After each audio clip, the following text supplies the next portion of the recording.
Why, hello there. Ladies and gentlemen, boys and girls, children of all ages, my name is Mr. Dogbo333 and welcome back to Hearts of Iron 4, the New Order as the United Mexican States. In the last video, we had some success in the Dominican Republic. At least we started off somewhat successful. Where we're going, we have yet to figure out. But our economy happened to collapse at the same time as well, which was not very fun, I'll be honest. So now we have the Kabuki Crisis.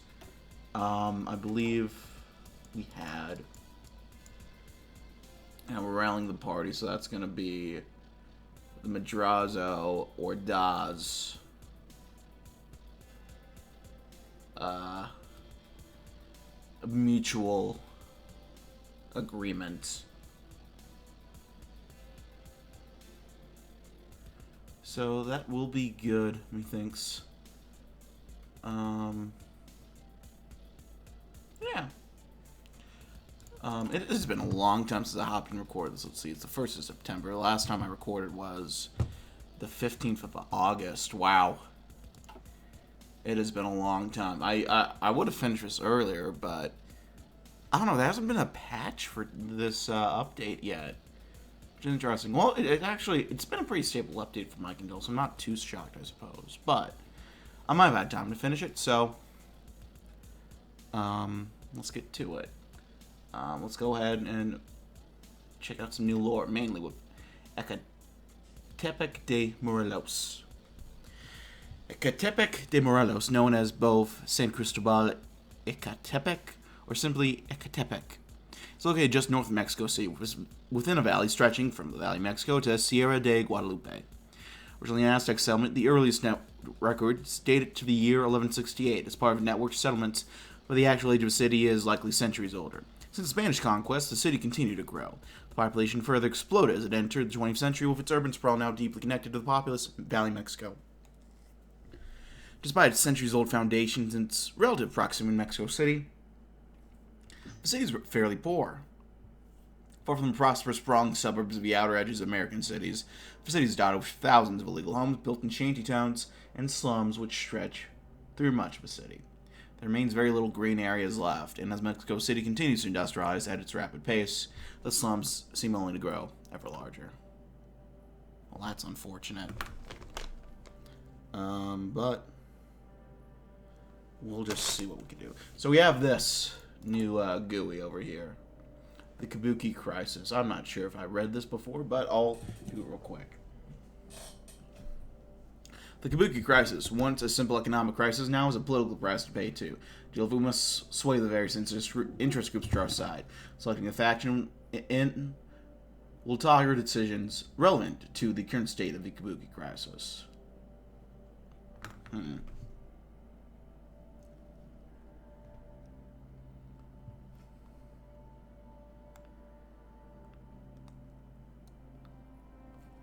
so what do we want to do?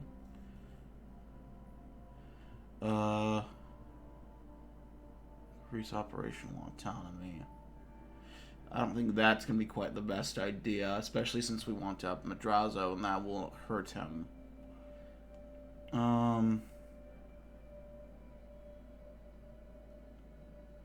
Let's combat the far right.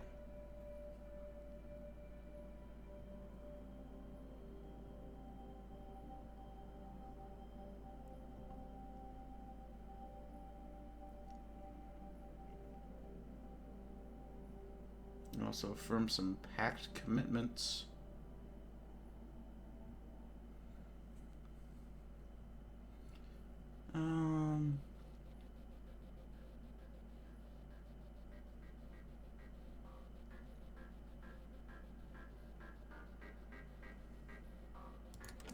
Yeah, sure.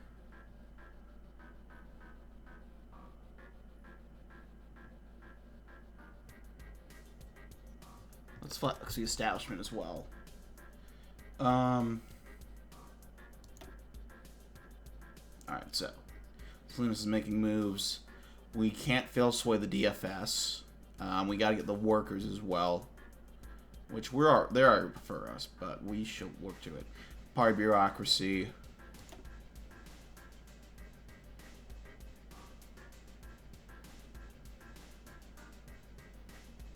Could crack down on subversive elements, I suppose.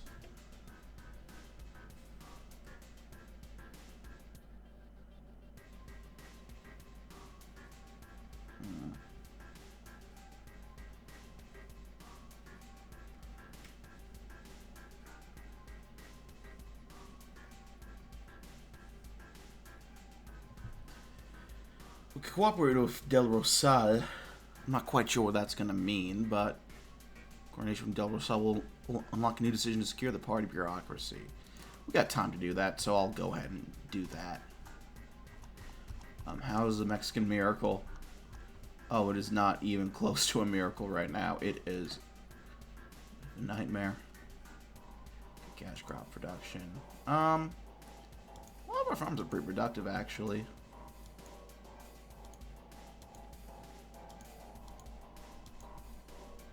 Yucatan. We'll expand some cash crop production in the Yucatan. Let's head back up here real quick. Industrialists.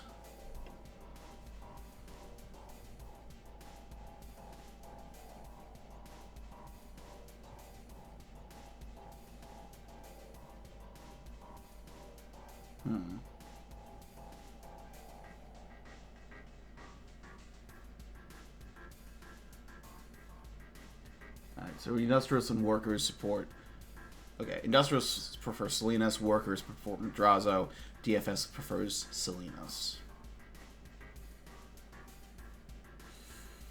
That's all going to decrease our support for Madrazo and Ordaz.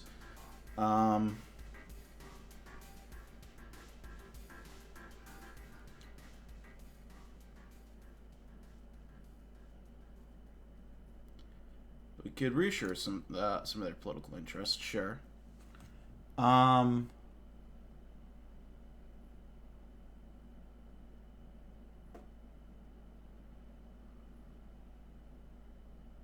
let's promise an oil subsidy deal. Yeah, that'll be good. Next up, we got the workers.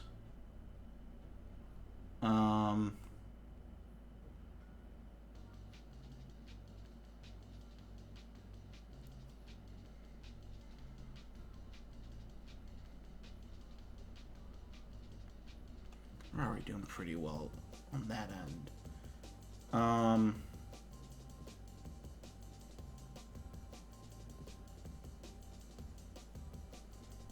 Which one's Article 125 again? Assorted laws. 123.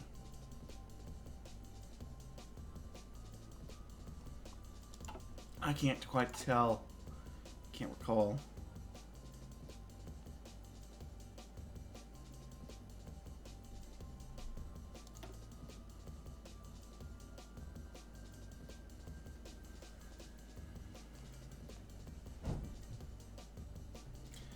We could barely mobilize the military and that'll activate a mission.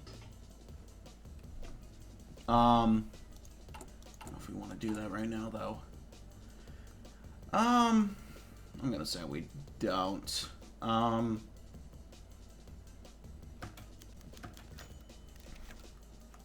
here we go. The Chevy closed in on Trujillo's crown and burst a rifle fire, ripping away its blue paint. Their motors howled on the night before four fuselage sent the Toyota careening off the road. And Barrett hit the brakes and spun hard left in pursuit of their prey. The Assassins came to a halt on a hillside field, their average Toyota illuminated by the high beams a mere meters away. Hands clasped shotguns as they rushed out of the car. A burst of automatic fire. From Trujillo? No, it was the driver. Scattering, they took cover. Bullet holes sprouted across the Chevy. Shattered glass sprang. Amato peered around the sedan's front, but pulled back, clutching his bleeding knee. Generalissimo Rafael Trujillo, benefactor of a nation, El Jefe, the goat, staggered into the light. His shoulder was spattered with blood, but the grip on his revolver was firm. He leaned against the Toya pet, searching for a target, until Pedro Livio's faded Oldsmobile roared up from behind, a momentary distraction for the dictator and his driver. Tony's Browning boomed, and Trujillo's most loyal servant fell. swallowed by darkness. Antonio de la Maza slid in from behind the Biscayne, leveling his own shotgun at Vito's murderer. Suppressing fire rang out from behind Antonio, but the only response was a pained cry from distant Pedro Livio. The dictator's revolver swung to fire on de la Maza, but Antonio shot first. Trujillo's gun hit the ground along with 3 of his fingers. The goat fell, gasping as his foes crept to surround him. His remaining hand on the crown, he sought to haul himself up once more, to affix some of his stare, the one that had held them in check, that held the Republic mesmerized for 30 years. But it would be no more, for Tavito, for Luisa, for the June 14th.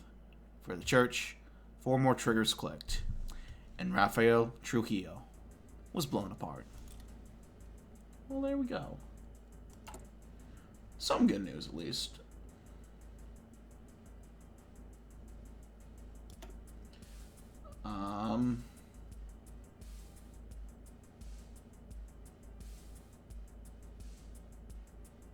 Could reform the permit system. I'm not quite sure if it tells us who's more loyal.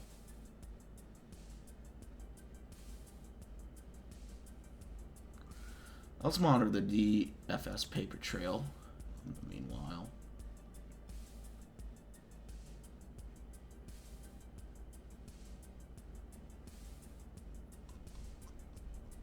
Yeah, alright. The dark blanket of night embraces the home of Pupo Roman. Within his living room, the homeowner sits nervously just for ticking of an old clock to keep him company. The lights remain switched off, and his wife and children sleep soundly upstairs. After hours, headlights illuminate him through his window, breaking him from his dark stupor. He exits for a moment of enlightenment. On his drive now sits an idle Chevy Biscayne. Its occupants, Tony and Bert, Antonio de la Maza, and Amadito, are silent as a night they cut through. And Bert glanced into his rearview mirror and jutted a thumb to the back seat. What Roman was looking for is there. He opened the door with trembling hands. Robbed of his glorious raiment and covered in nothing but a blood-stained steed was the ravaged body of Trujillo. Roman stared transfixed. It was once a man. His hands relaxed on the door handle as his face warmed. All the thoughts and fears associated with Trujillo flushed away as a spell of control and submission the dictator held over Roman was broken. Job's not done. A second card pulled into the scene. El Turco in an Oldsmobile. He, too, had a man in his backseat, close to death, but not quite there. Pedro Livio had been laying in the backseat, slowly leaking blood from bullet wounds. What do we do about him? He got caught in some friendly fire. Work it out. Roman hands El Turco hastily jotted a list of phone numbers to his DFS and FBI connections. His life's in your hands. If you'll excuse me, I have a coup to launch. Pupo Roman returns to his home with a renewed sense of purpose. Any lingering doubts or fear he might have still harbored were gone. He spent the rest of the night hunched over his house phone, fingers growing numb from the incessant dialing, and his voice hoarse with the numerous commands declared. The military was to be mobilized, and the family of Trujillo and his brothers were to be arrested. Only after that would Roman be able to rest. Soon the one will be replaced by the many. Well, there we go.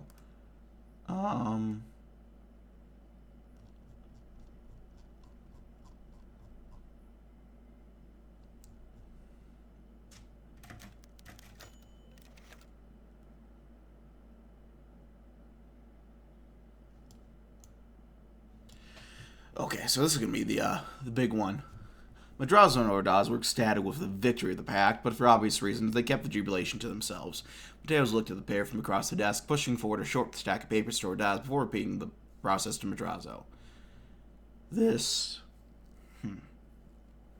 trouble has had definite consequences for Mexico, but before you can fix a problem, you must know how bad it is. You two, Lopez Mateos pointed at the papers he slid to them, will be in charge of that, both in ascertaining the severity of damage and the route to fix it. Bring your findings to me as soon as you have them. Dismissed. The pact leaders grabbed their stacks and moved out, discussing with each other what to put first. Another wing of the National Palace, Salinas was less than pleased. He accepted that travesty proposal, but it will just make it all worse. First they're packed, and then this. Everything was going smoothly, everything. And those two just had destroyed everything I worked on. He fell back into his chair. He clenched his fist and then let go. They think they can get away with this with him? They had another thing coming. Salinas picked up his pen and went back to work. He was down. But he will not be out. Madrazo will try and assume power over Ordaz by the end of the crisis. I'm going to guess that might change up some of the... No, it doesn't.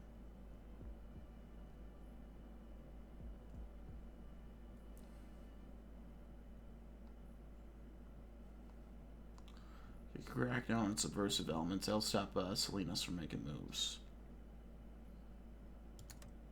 That'll be good.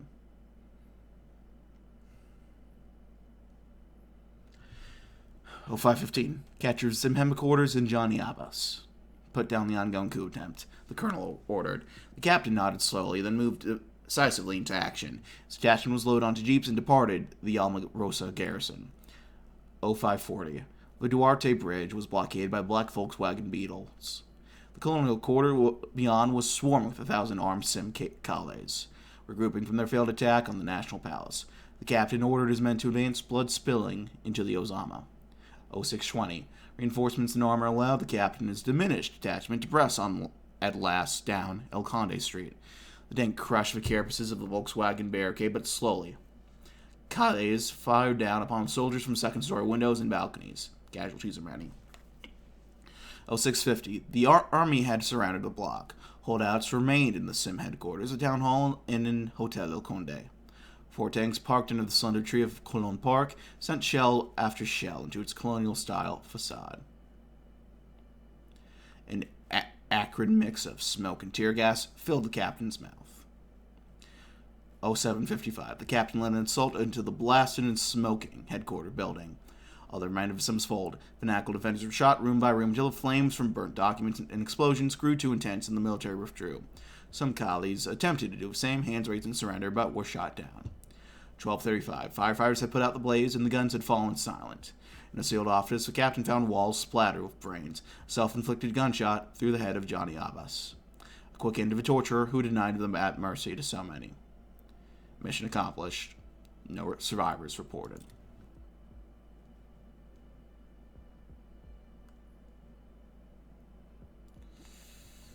I don't want to weaken the DFS quite yet.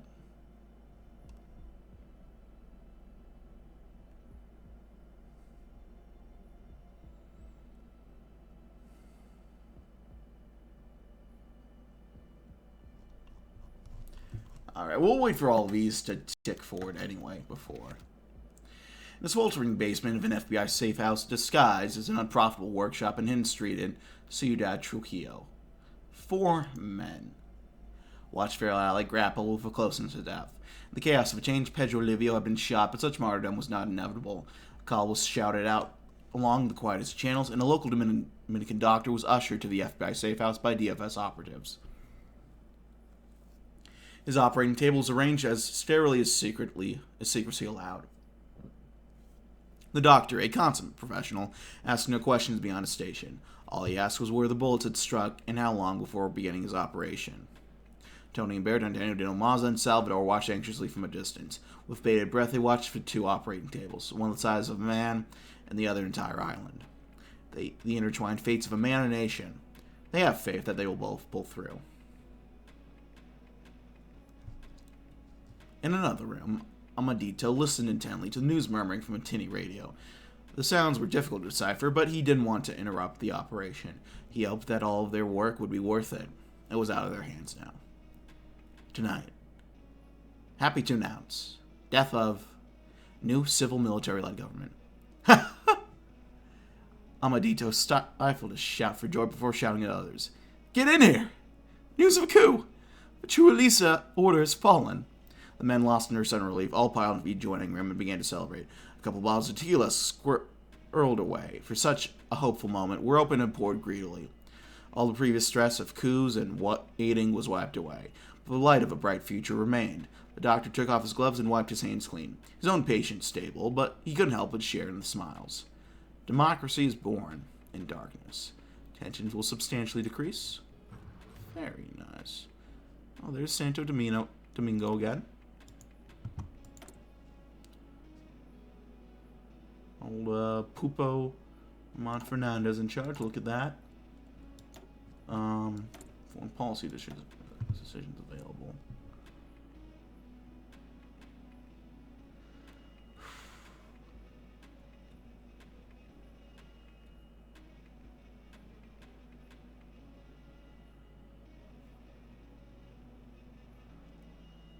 Alright, well.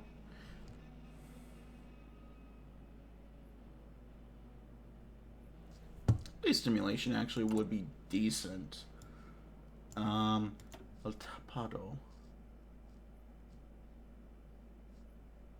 See what they got over there. We went north.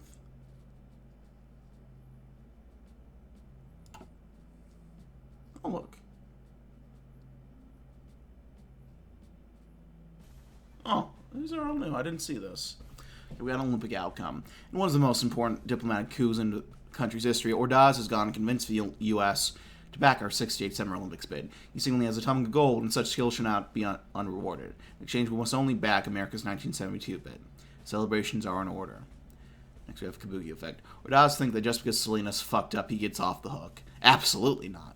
The Kabuki ordeal has mostly affected Japanese corporations. The Americans have shown no faith in our ability to recover either. Have stopped investing in Mexico, leaving thousands unemployed. Ordaz need to get his friends up north to calm down. Only normal Salinas. Salinas' origins are a mystery to no one. The man is a nepotistic baby, poor and parents rich before the revolution, who provided him all he needed to succeed. This has never bothered me in lieu of his occasional economic genius until now. His crusade against the public sector is a disgrace for the revolution. I've instead chosen Ordaz and Madrazo's plan for the economy. There we go. Speak the devil.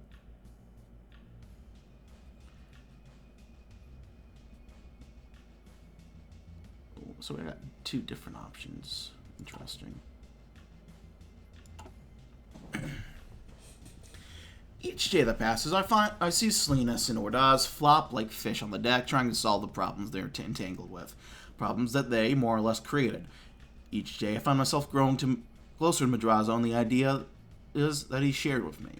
He has become a sort of representative for everyone on the left and lower classes of Mexico. Since they are the ones most hurt by the Kabuki effect, maybe I should hear more of what he has to say. What was in the mind of Salinas when he proposed that? His latest scheme could only be a betrayal of revolution, with privatization en masse that would make the veterans, the grandfathers who fought and bled for us, weep. That's what Madrazo and Ordaz keep telling me anyway. Though I don't buy some of what they say, I support their plan instead of handing Salinas the Mexican economy on a silver platter. Alright, foreign policy.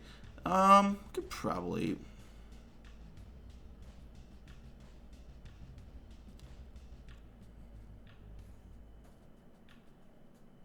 We could get away with establishing some commercial ties. I think the base stimulation and the Gulf will be very nice right now.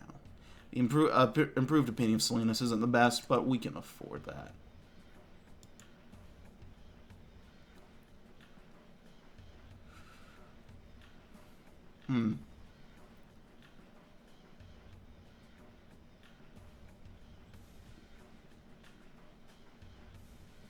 Everything is tense as of now.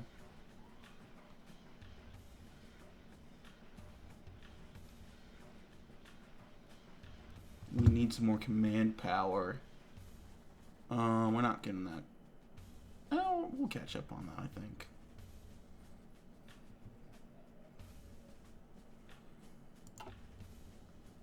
Well, let's move on. Viva la Revolution. Viva. Yesterday evening, Rafael Leonidas Trujillo, the general release of the Dominican Republic, was ambushed and killed by several gunmen en route to his private residence. I'm gonna sneeze. I am. I apologize. Dominican Secretary of the Armed Forces, Jose Rene Pupo Roman Fernandez, believed to be in league with the assassins, then ordered the arrest of the Trujillo family, and Johnny Abbas, head of Dominican intelligence. Preliminary reports from the capital suggested that the military has defeated armed opposition and is receiving widespread popular backing. Rahman has declared a ceasefire with the Caribbean Legion occupying several northern cities. As both parties enter into negotiations made by Mexico and the U.S., Latin American states express hope that Quisqueya will leave behind Trujillo's bloody legacy. Gustavo Diaz Ordaz prided himself on keeping a straight face against all challenges. Fernando Gutierrez Barrios had learned to play his cards straight to his chest to conceal his true feelings, but a brief glance between the two was mutually understood. Neither of them knew why they were here. All he knew was that Lopez Mateos had called them into his office in the Palacio Nacional at once. After a few moments of unacknowledgement, Lopez Mateos reached under a stack of papers and pulled out a book, a textbook for secondary schoolers. On the cover were drawings of Zapata, Villa, and Obregón. This is the first standardized textbook on the Mexican Revolution. Because of our efforts, every child in Mexico will receive it free of charge in their history class. They can hear the same stories, see the same heroes, and understand the truth of the revolution. They can understand our need to fight ignorance and poverty as these men fought against Diaz and Huerta back then. There's a problem with it. Ordaz and Barrios stared blankly. We just wrote another book about the revolution, but we can't publish it. A smile broke across his face. We crushed another dictatorship, not at home, but abroad. We stood up and put a stop to Trujillo. We showed the world the Mexican Revolution isn't Mexican. Every man in Latin America can follow the trail we tread and end the universal evils of disenfranchisement and neglect. Make no mistake, this is one of the proudest moments in the history of Mexico. But if even a fraction of the story got out, we would be crucified for it. I cannot shout it from that balcony over there like the grito. We cannot celebrate like the oil expropriation. We cannot put this new book in the hands of a Mexican child. But I can tell you exactly how I feel right now. If I cannot tell the world or Mexico itself, eventually our nation will know that what we have accomplished in the Dominican Republic. Now, do we want rum or tequila? Tequila. When I say tequila, it's tequila. Alright, so some improvement for Ordaz. 1, 0, 8. We're still on the right track for Madrazo, it seems.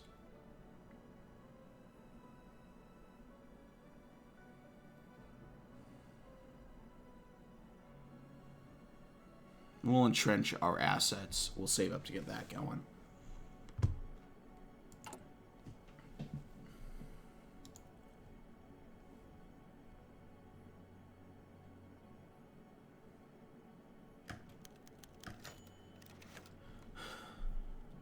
Rodrigo Alvarez tapped his foot to the beat. 1, 2, 3, 4. 1, 2, 3, 4. That would be the extent of his dancing for the night. His two younger sisters finally convinced Josue to let them attend the nightly dance in the courtyard in the housing complex, and with Miguel gone, Rodrigo could keep watch. Fellow teenagers in what formal dresses they could afford, humming tunes of a day and practicing their dances, hoping to land a shot of love with one of the neighbors. Up, around, down, and out. The neighborhood boys go over a routine while Rodrigo keeps his nonchalant look in the corner, a flimsy mask hiding his intense envy. He spots Maria hanging with Crispin, some no-good boy next door who's bound to get them in trouble. In the center of the courtyard, an uproar begins. You've got it, Kamala. Keep it going. He barely makes out his sister through the circle formed around her, everyone clapping to cheer her on, though Rodrigo wasn't looking at them for their dance moves. Why are they all so skinny, so pretty, so fair-skinned? How could he stand any chance with his dark tone, a constant target of mockery from all the other boys? Hell, even his family. Through all the machismo, he hides his face as tears begin streaming down. He too wishes to dance. He too wishes for love. Rodrigo takes one more look at the scene, spotting an off-duty soldier joining in on the fun, taking Camila for yet another dance to the joy of onlookers. The soldiers looked just like him, his indigenous complexion not getting in the way of enjoyment, at least from what Rodrigo could tell. Rodrigo whimpers, for his battle is never ending. Well, that's unfortunate, buddy.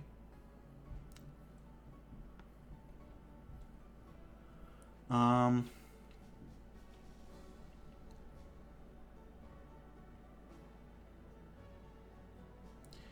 I'm going to go ahead and leave things there, folks. But thank you, as always, for watching. Like this video if you like, dislike if you didn't, leave any comments or feedback down in the comment section below.